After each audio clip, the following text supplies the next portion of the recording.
எல்லோருக்கும் வணக்கங்க. ஸ்ரீவில்லிபுத்தூரில் இருந்துட்டு அவ்வளோ அழகாக வைகுண்ட ஏகாதசிக்கு அப்புறமும் ஒரு 10 நாட்கள் வந்து இந்த ராப்பத்து உற்சவம் சமயங்களில் பரமபத வாசல் திறக்கும் வைபவம் நடக்கும் அப்படின்னு பார்த்துருந்தோம் இல்லையா. தினமும் பரமபத வாசல் திறக்கும் வைபவம் நடக்கும்.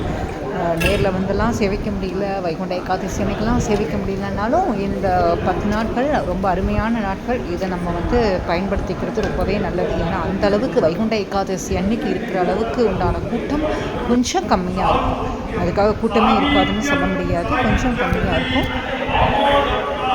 சேவிக்கலாம் வாங்க.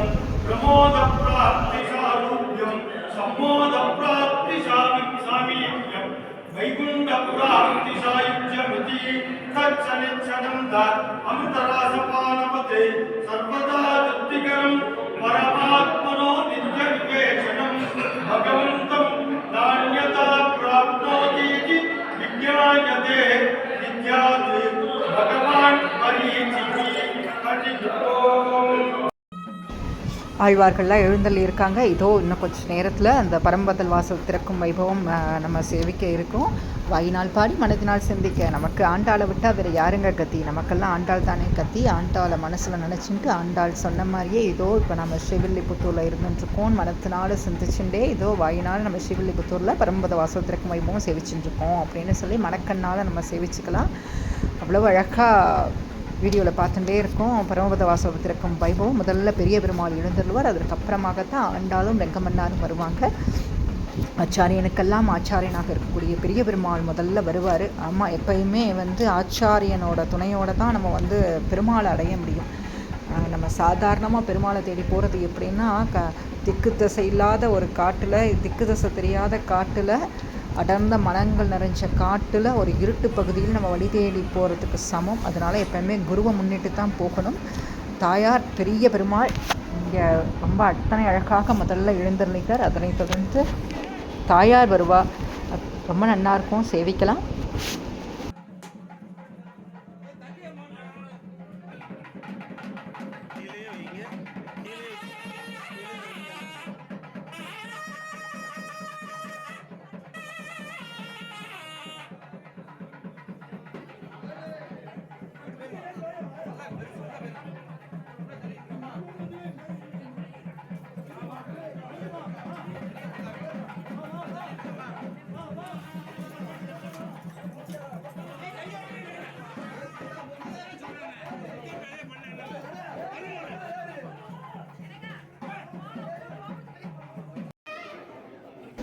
பரமபத வாசல் திறக்கும் வைபவமானதுமே தாயார் அப்படி அழகாக வடபத்திர சாயி கோவிலில் இருக்கக்கூடிய ராப்பத்து மண்டபத்துக்கு எழுந்தருளுவாங்க.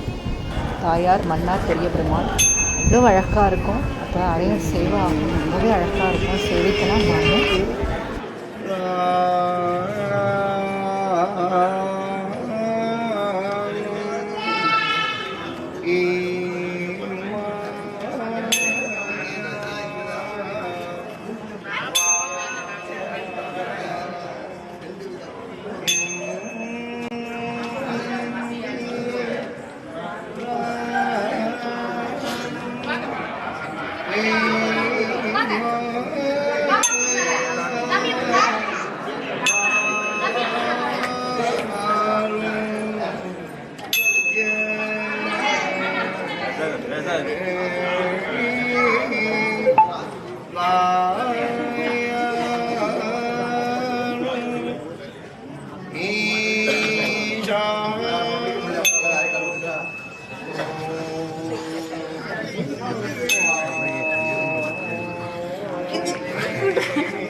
Oh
ரொம்ப திவ்யமாக சேவித்தோம்.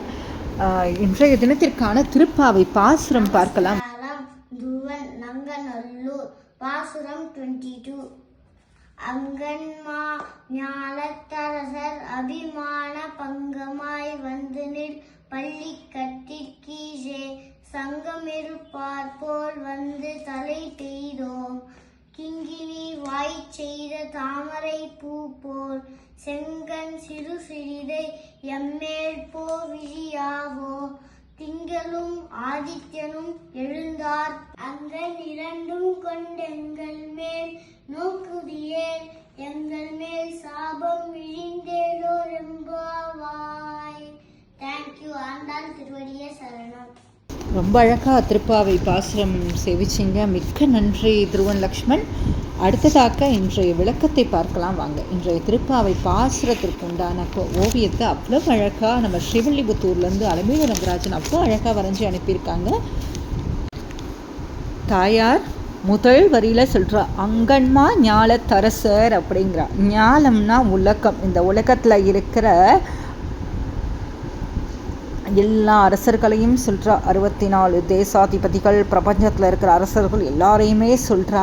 நாங்கள்லாம் ராஜா, நாங்கள்லாம் அரசர்கள், எங்கள்கிட்ட நிறைய வலிமை உண்டு, படைகள் நிறைய இருக்குது, எங்கள்கிட்ட செல்வம் நிறைய இருக்குது, எங்கள்கிட்ட நிறைய சக்தி இருக்குது, நாங்கள் நினச்சா எதுவுமே முடியும்.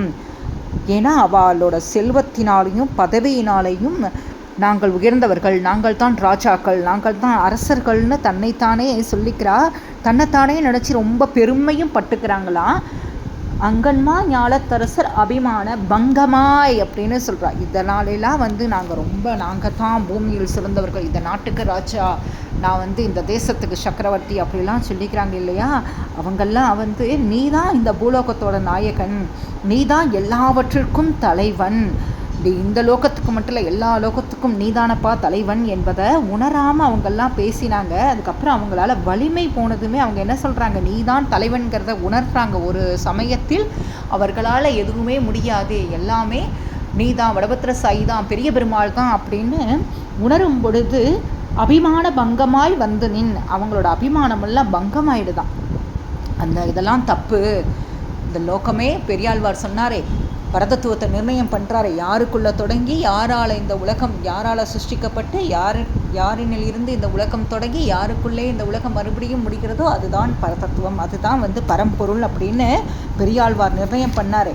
பரதத்துவத்தை அத்தனை அழகா நீதான் பரம்பொருள்ங்கிறத நிர்ணயம் பண்ணாரே, அதெல்லாம் அவங்க உணர்ந்து அவங்களோட அபிமானமெல்லாம் பங்கமானதுக்கப்புறம் அதெல்லாம் உணர்ந்து வந்து நின் பள்ளி கட்டிற்கீழே, நீ அவ்வளோ அழகாக சயனிச்சு படுத்துட்டுருக்கியே, அந்த கட்டிலுக்கு கீழே 33 கோடி தேவர்கள், ஏகாதசி ருத்ரர்கள், துவாதசி ஆதித்யர்கள், அஸ்வினி வசுக்கள் எல்லாருமே, திரிகணங்கள், அனைத்து ஜீவன்களும் ஒன்னையே எதிர்பார்த்து நீ சயனிச்சுன்னு இருக்கிற அந்த கட்டிலுக்கு கீழே நிற்கிறாங்களாம்.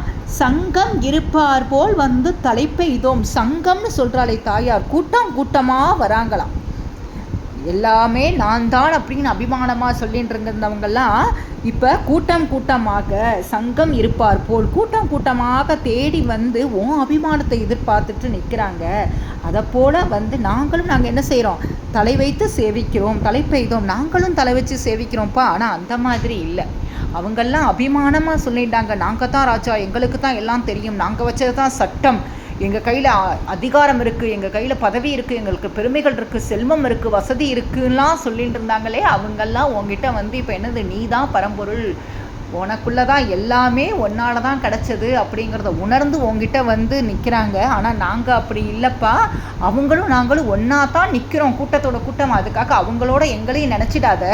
ஏன்னா நாங்கள் எப்படி நினைக்கிறோம் அப்படின்னா, எங்களுக்கு எல்லாமே நீ தான், எங்களுக்கு வேறு அபிமானம்லாம் கிடையாது, எங்களுக்கு தெரியும் நீதான் தலைவன், எங்களுக்கு நீதான் தலைவன். இந்த பெரிய பெருமாள் நினச்சா எல்லாருக்கும் எல்லாத்தையும் கொடுக்க முடியும், இவரோட கிருபை இருந்தால் போதும், இவரோட தரிசனம் நம்மளுக்கு கிடைச்சா போதும்னு நாங்கள் என்ன செய்கிறோம், உன்னோட வாசலில் நாங்கள் தலை வச்சு சேவிச்சு காத்துன்னு இருக்கோம்ப்பா.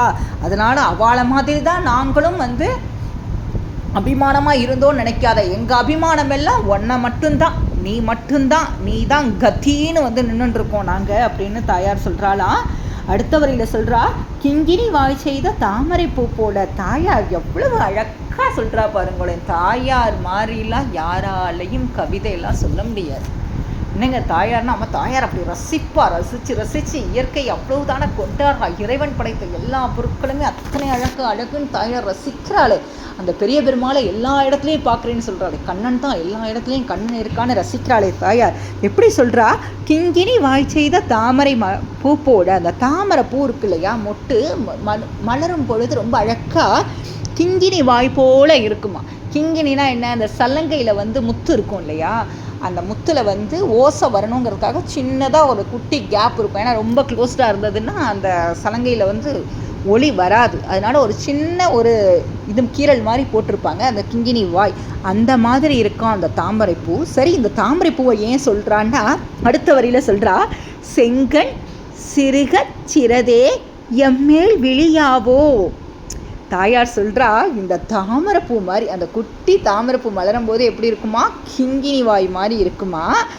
அந்த தாமரைப்பூ மாதிரி, அந்த குட்டி தாமரைப்பூ மாதிரி உன்னோட கண் அழகாக இருக்கே.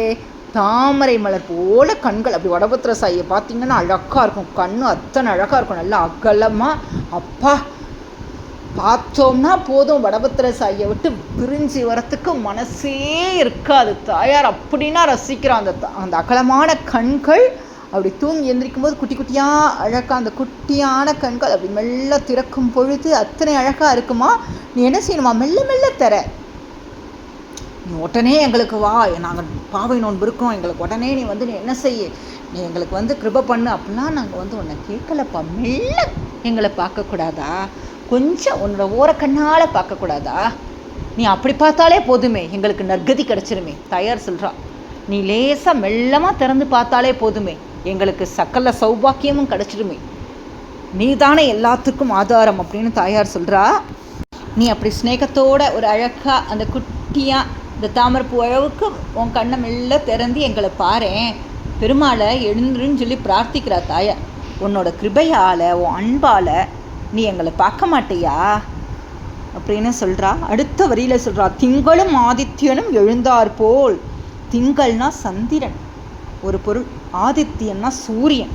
அப்படி சந்திர சூரியர்கள்லாம் உன்னோட கண்களுக்கு ஒப்பா சொல்கிறா தாயார். எழுந்தார் போல், ஒரே நேரத்தில் எழுந்தா எப்படி இருக்கும் அது போல் நீ என்ன செய்யணுமா, உன்னோட ஒரு கண் என்ன சொன்னால் ஆதித்யன்னு சொன்னா இல்லையா, அது யாருக்குன்னா, தோ நாங்கள் தான் எல்லாம், என்னால் தான் எல்லாம் முடியும், நான் எனது என்ற மமதையோடு இருப்பாங்க இல்லையா, அவர்களுக்கெல்லாம் உனது அந்த ஆதித்யன் பார்வை இருக்கணும். அந்த சூரிய கதிர்கள் போல, சுட்டெரிக்கும் சூரிய கதிர்கள் போல இருக்கிற அந்த பார்வை இருக்கணும். அந்த சுட்டெரிக்கக்கூடிய அந்த சூரிய கதிர்கள் பார்வையில் நான் எனதுங்கிற அவங்களோட ஆணவம்லாம் அழிஞ்சு உன்னையே அவங்க சரணாகத்தி பண்ணுற மாதிரி இருக்கணும்ப்பா. அந்த திங்களும் சொன்னாலே தாயார், திங்களும் சந்திரனோட குளிர்ச்சி போல எங்களுக்கு நீ என்ன செய்யணும், கிருபை பண்ணணும். எங்களுக்கு வேறு யார் இருக்கா, அமிர்த வர்ஷனம் போல உன்னோட அருள் எங்களுக்கு கொடு, உன்னோட அனுக்கிரகத்தை கொடுன்னு சொல்கிறா.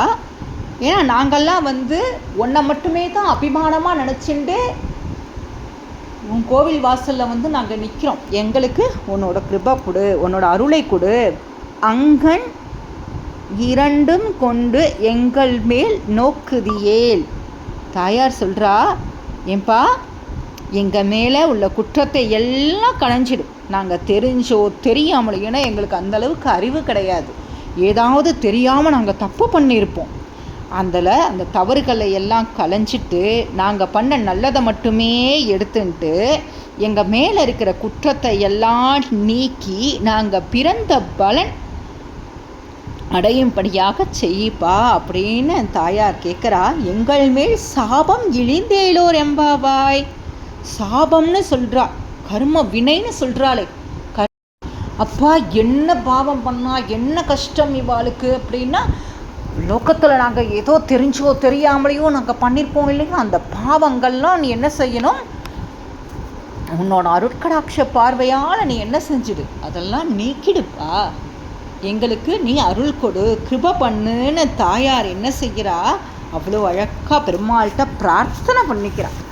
அவளுக்கு ஏதுங்க சாபம், அவளுக்கு ஏதுங்க கர்மான்னா நமக்காக போய் பெருமாள்கிட்ட பிரார்த்தனை பண்ணிக்கிறா. குழந்தையெல்லாம் நீர் என்ன செய்யும், கிருபை பண்ணும், குழந்தைகளுக்கெல்லாம் சாபத்தெல்லாம் நீக்கிடும் அப்படின்னு சொல்லி தாயார் நமக்காக ஆண்டாள் பெருமாள்கிட்ட போய் பிரார்த்தனை பண்ணிக்கிறா. ரொம்ப எளிதாக தாயார் சொல்லி கொடுத்த ஒரே வழி பக்தி மார்க்கம் தாங்க. கோவிந்தா, வாமனா, பெரிய பெருமாளே அப்படின்னு சொன்னாலே போதும், பெருமாளோட அனுக்கிரகம் நம்மளுக்கு கிடைச்சிடும். பெருமாள் நாம சொல்ல சொல்ல சொல்ல தாயாரோட அனுக்கிரகமும் நமக்கு கிடைக்கும். இன்றைய திருப்பாவைக்கான விளக்கம் பார்த்தோம். இதுதானாங்க இந்த திருப்பாவைக்கான விளக்கம்னா இல்லைங்க. பெரியவாள்லாம் நிறைய சாதிச்சிருக்கா, குருநாதர்லாம் நிறைய சாதிச்சிருக்காங்க. அதில் அடியேன் எனக்கு புரிஞ்சதை மட்டும்தான் உங்கள் கூட பகிர்ந்திருக்கேன். குற்றம் குறைகள் இருப்பின் அடியேனை மன்னிக்கவும்.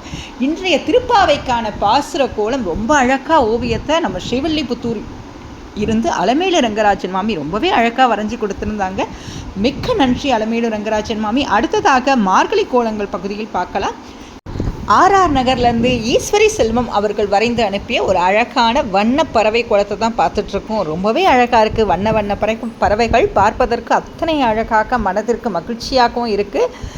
மிக்க நன்றி ஈஸ்வரி செல்வம். அடுத்ததாக மார்கழி கோலங்கள் பகுதியில் அம்பத்தூர்லேருந்து நம்ம பத்மாவதி ராஜகோபாலன் அவர்கள் வரைந்து அனுப்பிய ஒரு அழகான கோலத்தை தான் பார்க்குறோம். இன்றைய பாசுரத்தில் தாயார் சொல்கிறாலே திங்களும் ஆதித்யனும் எழுந்தாற் போல், அதை குறிப்பிடும் விதமாக சந்திர சூரியன்லாம் போட்டு அவ்வளோ அழகாக அந்த தாமரை மலர்கிறதுன்னு சொல்லி பாசுரத்தில் சொன்னா இல்லையா, அதெல்லாம் குறிப்பிடும் விதமாக அழகாக கோலத்தில் ரொம்ப அழகாக வரைஞ்சிருக்காங்க. ரொம்ப அழகாக இருக்குது. நன்றி பத்மாவதி ராஜகோபாலன். அடுத்ததாக மார்கழி கோலங்கள் பகுதியில் நங்கநல்லூர்லேருந்து விஷ்ணுபிரியா அவர்கள் வரைந்து அனுப்பிய கோலத்தை தான் பார்த்துருக்கோம். ரொம்பவே அழகாக பசுவும் கண்ணும் அத்தனை அழகாக இருக்குது. தாயார் திருப்பாவையை ஸ்ரீவில்லிபுத்தூரை தான் கோகுலமாக ஆயர்பாடியாக நினச்சி பாடியிருக்கா இல்லையா, அதனால அவ்வளவு அழகாக அந்த பசுக்களும் கன்றுகளும் இருக்கும் மாதிரியான ஒரு அழகான கோலம் ரொம்பவே அழகாக இருக்குது. நன்றி விஷ்ணுபிரியா. அடுத்ததாக மார்கழி கோலங்கள் பகுதியில் ஸ்ரீவில்லிபுத்தூர்லேருந்து அலமேலு ரங்கராஜன் மாமி அவங்க வரைந்து அனுப்பிய ஒரு அழகான முயல் குட்டி கோலம் தான் பார்க்குறோம். தாய் முயலும் குட்டி முயலும் அத்தனை அழகாக இருக்கிறது. அன்பு அது மட்டும்தானங்க இந்த உலகத்தை ஆள்கிறது. நம்ம தாயார் காட்டின வழியும் அதுதான், அன்பு வழி, பக்தி மார்க்கம் இதுதானே. அன்பு மனசு நிறைய இருந்தாலே பக்தி பண்ண முடியும். அதனை அத்தனை அழகாக அந்த முயல் கோலம் அத்தனை அழகாக சொல்கிறது. மிக்க நன்றி அலமேலு ரங்கராஜன்.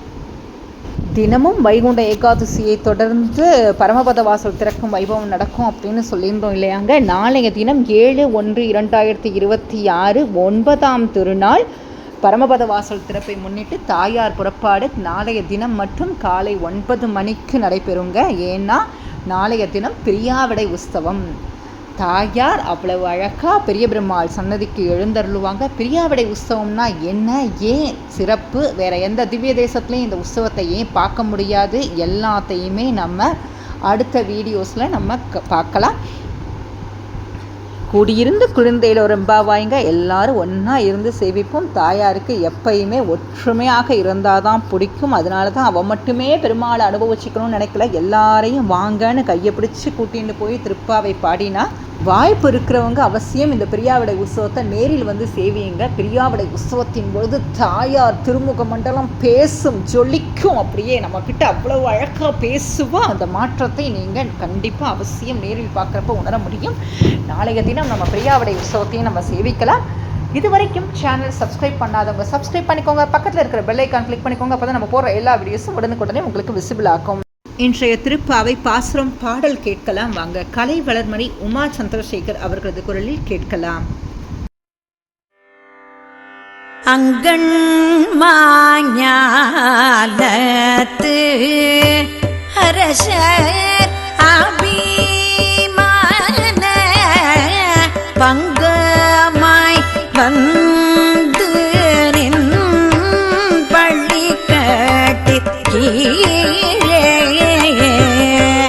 சங்கம் இரு பார்போல் வந்து தலை பெய்தோ சங்கம் இரு பார்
எல்லோருக்கும் நன்றி. குருநாதர் திருவடிகளே சரணம், ஆண்டாள் திருவடிகளே சரணம், பெரிய பெருமாள் திருவடிகளே சரணம்.